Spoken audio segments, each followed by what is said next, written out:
스바냐 3장 9절에서 20절까지 말씀입니다.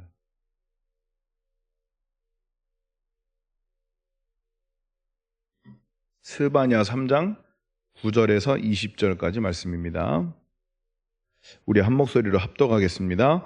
그때 내가 여러 이 백성의 입술을 깨끗하게 하여 그들이 다 여호와의 이름을 부르며 한 가지로 나를 섬기게 하리니 내게 구하는 백성들 곧 내가 흩은 자의 딸이 구스강 건너편에서부터 예물을 가지고 와서 내게 바칠지라. 그날에 내가 내게 범죄한 모든 행위로 말미암아 수치를 당하지 아니할 것은 그때에 내가 내 가운데서 교만하여 자랑하는 자들을 제거하여 내가 나의 성산에서 다시는 교만하지 않게 할 것임이라. 내가 곤고하고 가난한 백성을 내 가운데 남겨두리니 그들이 여호와의 이름을 의탁하여 보호를 받을지라. 이스라엘의 남은 자는 악을 행하지 아니하며 거짓을 말하지 아니하며 입에 거짓된 혀가 없으며 먹고 누울지라도 그들을 두렵게 할 자가 없으리라. 시온에 따라 노래할지어다. 이스라엘아 기쁘게 부를지어다. 예루살렘 따라 전심으로 기뻐하며 즐거워할지어다. 여호와가 내 형벌을 제거하였고 내 원수를 쫓아냈으며 이스라엘 왕 여호와가 내 가운데 계시니 내가 다시는 화를 당할까 두려워하지 아니할 것이라. 그날에 사람이 예루살렘에 이르기 두려워하지 말라. 시온아 내 손을 늘어뜨리지 말라. 너의 하나님 여호와가 너의 가운데 계시니 그는 구원을 베푸실 전능자이시라. 그가 너로 말미암아 기쁨을 이기지 못하시며 너를 잠잠히 사랑하시며 너로 말미암아 즐거이 부르며 기뻐하시리라 하리라. 내가 절기로 말미암아 근심하는 자들을 모으리니 그들은 내게 속한 자라. 그들에게 지워진 짐이 치욕이 되었느니라. 그때 내가 너를 괴롭게 하는 자를 다 벌하고 저는 자를 구원하며 쫓겨난 자를 모으며 온 세상에서 수욕받는 자에게 칭찬과 명성을 얻게 하리라. 내가 그때에 너희를 이끌고 그때에 너희를 모을지라.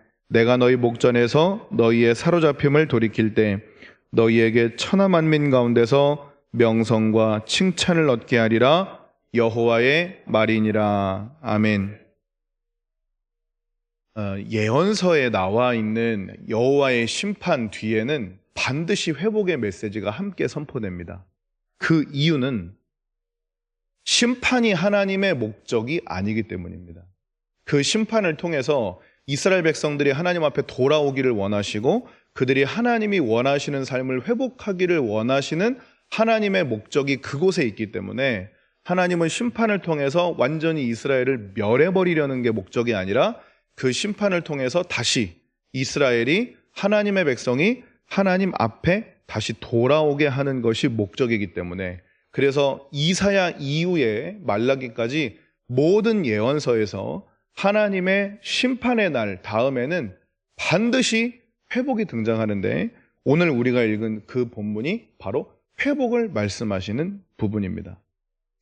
우리 9절을 한번 보겠습니다. 함께 읽습니다. 그때 내가 여러 백성의 입술을 깨끗하게 하여 그들이 다 여호와의 이름을 부르며 한 가지로 나를 섬기게 하리니. 아멘. 이 그때라는 말은 스바냐 1장 2장에서 선포됐던 하나님의 심판의 날을 의미합니다.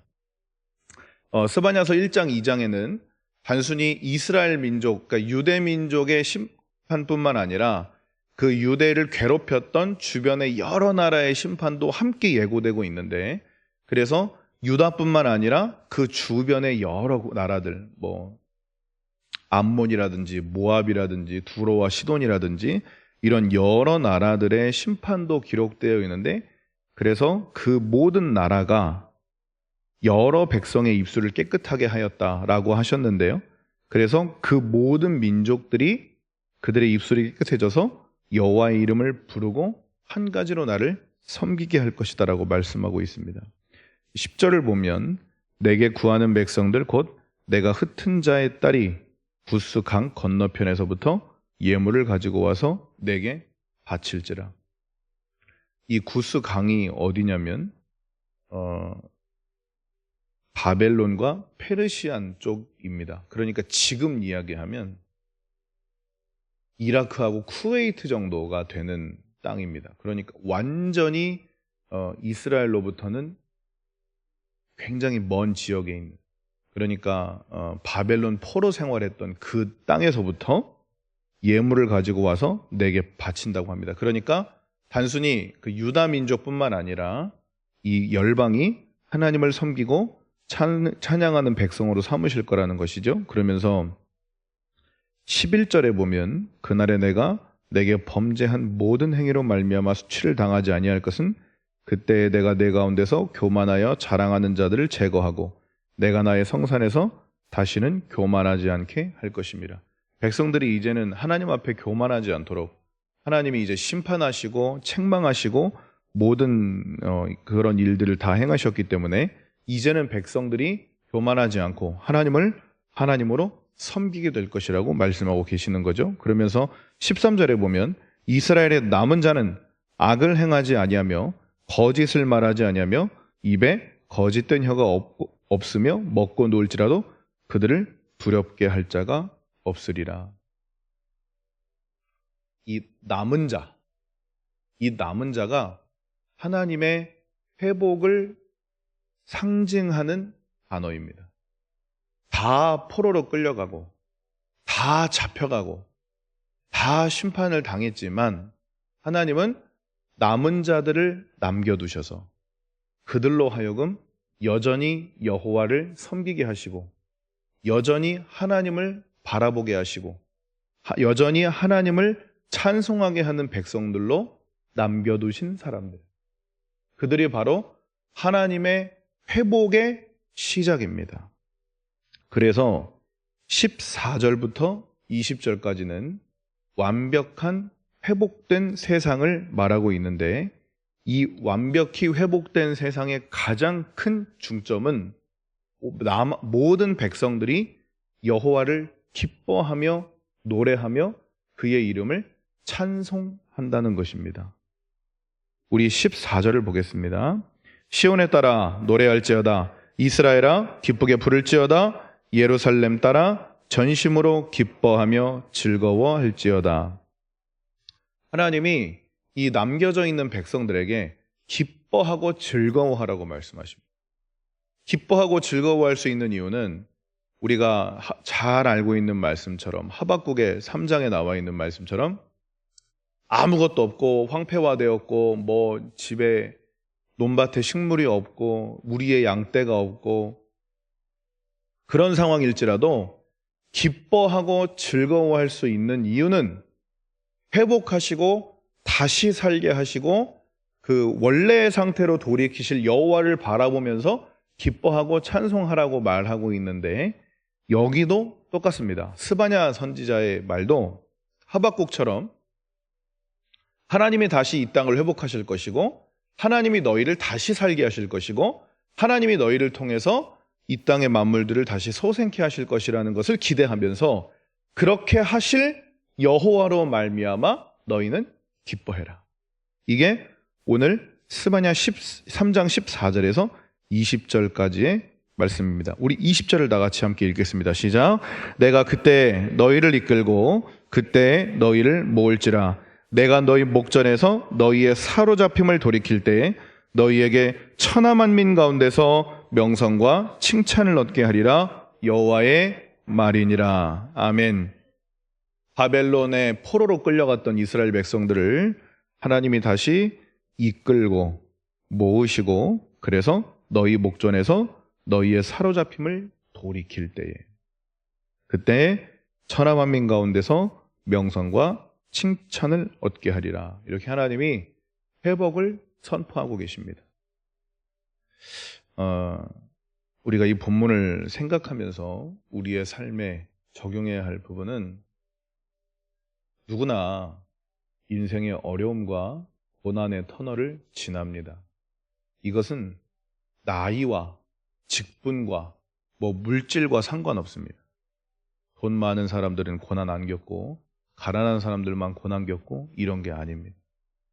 나이 먹은 사람들은 나이를 먹었다 그래서 고난이 없는 게 아니라 때마다 시기마다 오는 환난과 어려움이 있는데 그 환난과 어려움 때를 지날 때 우리가 묵상해야 할 것은 하나님이 나에게 이런 고난을 왜 주셨는가? 그러면서 하나님을 원망할 게 아니라 그 고난과 원망을 지날 때, 그 고난과 어려움을 지날 때 이 고난과 어려움을 통해서 하나님이 내게 말씀하시는 것이 무엇인가? 우리가 이것을 통해서 무엇을 배우고 어떻게 돌이켜야 하는가? 우리가 이것을 배워야 하는데 그 고난을 통해서 주시는 하나님의 메시지를 발견하고 나면, 깨닫고 나면, 그리고 나의 잘못된 것과 나의 실수를 하나님 앞에 돌이키고 나면 하나님은 그대로 우리를 버려두시는 분이 아니라 언젠가는 다시 우리를 회복하시고 언젠가는 우리를 다시 살게 하고 언젠가는 우리는 그 어려움에서 벗어나게 하시는, 우리를 끝까지 사랑하시고 책임지시는 하나님이라는 사실을 우리가 잊지 말아야 한다는 것입니다. 부모가 자녀를 징계하고 매질할 때 자녀가 고통받기를 원해서 매질하는 부모는 아무도 없을 겁니다. 그 매질과 고통과 아픔을 통해서 한층 더 성숙하고 한층 더 올바르고 더 바르게 살기 위해서 애를 때리지 그냥 죽으라고 애를 때리는 부모는 없을 거예요. 그런 것처럼 이 하나님의 책망과 징계에도 목적이 있다는 것이죠. 그것이 바로 이스라엘의 온전한 회복이라는 것. 그런데 우리가 절대로 잊어버리지 말아야 할 것은 이스라엘의 회복은 우리 편에서의 회복이 아니라는 겁니다. 내가 생각할 때 회복, 내가 생각할 때 잘 사는 거, 내가 생각할 때 평안을 얻는 게 회복이 아니라, 물론 결론은 똑같습니다만, 평안이라는 결론은 똑같습니다만 내가 생각하는 평안이 결론이 아니라 하나님이 말씀하시는 회복은 우리가 하나님을 온전히 섬기는 회복, 우리가 하나님을 온전히 다시 사랑하는 회복이 하나님이 말씀하시는 회복입니다. 그래서 다시 이 어려움에서 벗어나고 환난에서 벗어나고 이 인생의 어두운 터널에서 벗어나는 회복을 하나님이 말씀하시는 것이 아니라 그것을 통해서 하나님을 더 사랑하고 하나님을 더 잘 섬기고 하나님만 붙잡는 완전한 이스라엘로 하나님의 회복을 말씀하시는 게 진정한 하나님께서 원하시는 회복이라는 것이죠. 그래서 우리가 인생의 고난을 맞이하지 않으려면 우리가 붙들어야 하는 것이 바로 하나님의 말씀이고, 그 말씀을 통해서 하나님만 사랑하는 하나님 백성의 자세를 유지하는 것이 우리가 인생의 고난을 맞이하지 않는 방법이고, 혹은 인생의 고난을 맞이했을지라도 그때 그 고난을 통해서 우리에게 주시는 메시지는 하나님을 더욱 사랑하고 하나님만을 섬기는 백성이 되기를 원하신다는 것이다. 그래서 우리를 다시 살게 하시고 우리를 회복하게 하시고 우리를 끝까지 책임지시는 그 하나님의 사랑을 인하여 오늘도 우리의 삶 가운데 하나님의 말씀을 붙잡고 주님과 동행하는 저와 여러분이 되실 수 있기를 주님의 이름으로 축원합니다. 기도하겠습니다.